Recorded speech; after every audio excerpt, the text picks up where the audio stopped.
Hoje eu vim falar com vocês sobre como é importante manter a rotina das crianças, principalmente durante esse período de quarentena, do ponto de vista da psicologia, e fazer uma ligação entre isso e como essa rotina, né? E aí a gente vai entrar no ponto de vista neuropsicológico, o quanto essa rotina contribui para a aprendizagem. Vamos juntos? Então vamos lá. Primeiro, quanto a rotina pode ser importante nessa época, né? A gente sabe que a rotina das crianças, né, as crianças terem uma rotina definida, trazem muitos benefícios. E alguns desses benefícios já são amplamente conhecidos, né, pelos pais. Então, há uma organização externa que contribui para a organização interna. Como assim? Se eu organizo os meus horários externamente, isso me dá uma segurança e me dá uma tranquilidade de já prever como que vai ser o meu dia. E isso traz menos ansiedade e diminui aquelas queixas bem típicas da mãe, de aquela luta para tomar banho, uma luta para fazer isso, e chamo 10 vezes para fazer atividade. Então, quando a criança já tem tudo aquilo estabelecido, já fica mais fácil aderir àquilo que já está no planejamento dela. Ela já se antecipa, já sabe que vai ser assim e adere mais fácil. Outra questão importante é do sono e da alimentação. Eu tenho ouvido muitas pessoas falarem dessa questão do quanto o sono e a alimentação está desregulado nessa época de pandemia. E aí, o que tem acontecido? Quando não tem uma rotina, as pessoas dormem tarde, acordam tarde, não tem os horários de dormir, de acordar, de se alimentar tão bem definidos, e almoçam na hora da janta, almoçam 4 horas da tarde, e o organismo fica meio confuso. E eu já tive um caso, né, de uma pessoa que veio me perguntar, assim, a gente já tá 2 meses na quarentena, eu falei, mas não completou nem um mês. E a rotina também proporciona isso, essa organização de dia, de semana, de datas. E aí, se essa sensação de que tá 2 meses na quarentena, o tédio que essa pessoa tá passando, né, é um tédio de 2 meses e não de nem um mês. Né? Então, isso também pode interferir nessa sensação de tédio, porque não está produzindo como antes, né? Saiu da rotina, que também não é férias, porque não pode sair, não pode se divertir, e acaba também tendo um mau humor por conta desse tédio, né? A gente sabe que o sono regula o humor, então acaba interferindo como um todo, né? Isso não só para as crianças, para os adultos também, tá? É importante se alimentar bem? Muito. Mas ter uns horários também para se alimentar é tão importante quanto, tá? Outra questão que é muito discutida é o quanto a rotina vai promover meio que uma robotização das crianças, né? Algumas pessoas têm dificuldade de aderir à rotina, como se a rotina fosse necessariamente inflexível. E na verdade ela não é e nem precisa ser. Nessa rotina você vai inserir um tempo para estudar? Vai. Vai ter horário para dormir e acordar? Sim, para se alimentar também. Mas você vai colocar um horário de lazer, você vai construir essa rotina com o seu filho, né? Então ele vai ter um horário para brincar, ele vai ter um horário que, se ele funciona melhor para estudar de manhã ou se ele funciona melhor para estudar à tarde, você pode flexibilizar nisso. Vai ter o horário que ele vai escolher, qual vai ser o lazer dele. Você pode sim inserir um horário para ele jogar o videogame e de tela, claro, compatível com a idade, esse horário, e com supervisão de um adulto, principalmente, né, de acordo também com essa idade.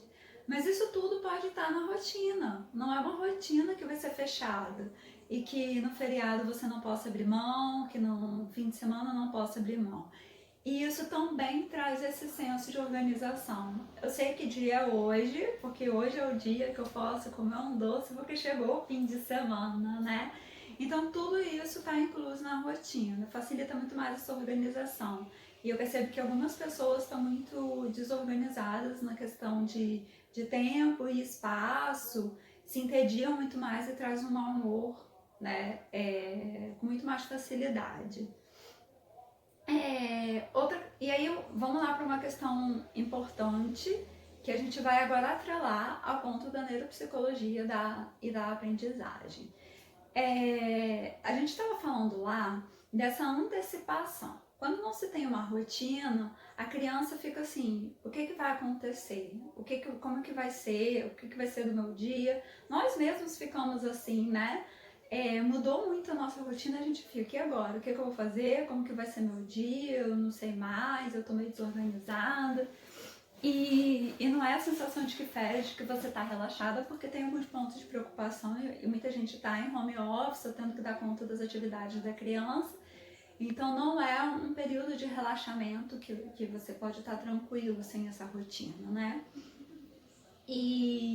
E aí, vamos tentar entender agora, puxar um pouco para o funcionamento do nosso cérebro. Se você tá lá preocupado de como vai ser o dia, de como você vai se dar conta dessas coisas, de como você vai se organizar, de como que vai ser o dia seguinte, de que novidade de decreto que vai sair, se o comércio abre, se não abre, se fecha, se vou trabalhar, se eu não vou, como que vai estar meu trabalho, se a escola vai mandar qual atividade e o horário da atividade tá definido, é aula online, é vídeo que está disponível, é atividade, tá tudo, cada um tá tentando se organizar do jeito que pode.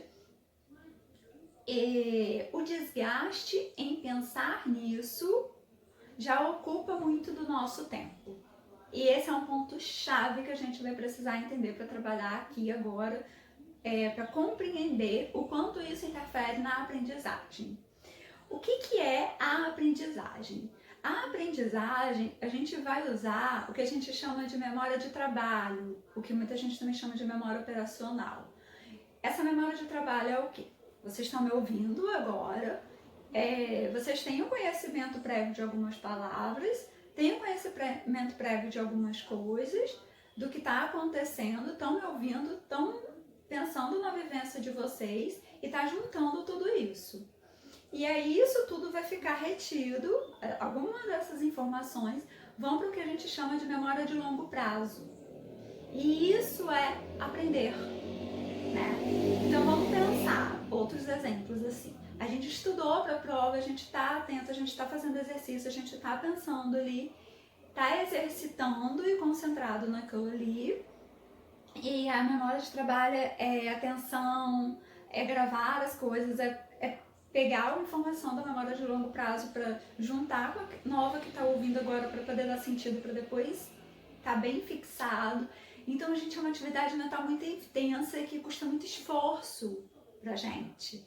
Então, quando eu digo que quando a criança não tem uma rotina e fica pensando como que vai ser o dia, isso gera um esforço. É um desgaste, né, também para a criança e para nós adultos. E aí, vamos pensar em outro exemplo também.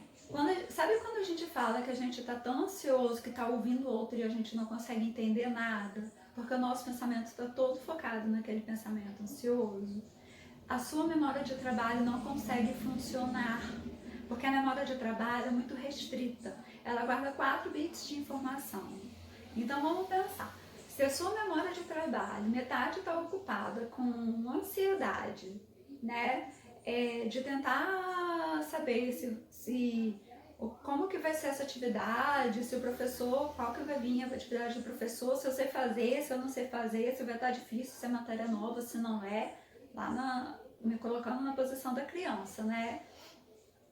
E aí misturado a isso, eu tô tentando saber em que horário que eu vou fazer essa atividade, eu tô gastando toda a minha memória de trabalho, que vai ser essencial para reter o conteúdo para aprender, com esse desgaste, né, que poderia ser um facilitador se isso já tivesse tudo previsto, e eu não consigo reter o conteúdo novo, entendem?